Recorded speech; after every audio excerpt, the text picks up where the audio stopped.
সামনে মুখরোচক অনেক নাস্তা, দেখে মনে করেন না যে আমরা নাস্তার ব্লগ করতেছি। আমরা যাচ্ছি বরিশালের পেয়ারা বাগানে। তার আগে একটু নাস্তা খেয়ে নিলাম। নাস্তার মধ্যে ছিল ডাল, ভাজি, ডিম, স্যুপ, আরও কত কি।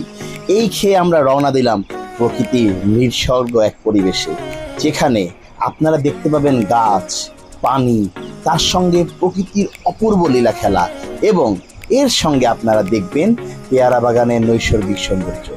আমরা গিয়েছিলাম বরিশালের ভীমরুলি ভাসমান পেয়ারা বাজারে।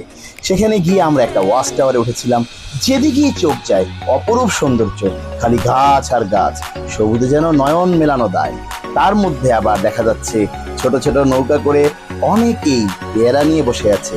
অপূর্ব সৌন্দর্যের এই নৈসর্গিক অবস্থা উপভোগ করার জন্য আপনারা আসতে পারেন ভীমরুলি পেয়ারা বাজারে। অবশ্যই বর্ষাকালে আসবেন, অন্য সময় আসলে কিন্তু এই সৌন্দর্য চোখে পড়বে না। ধন্যবাদ।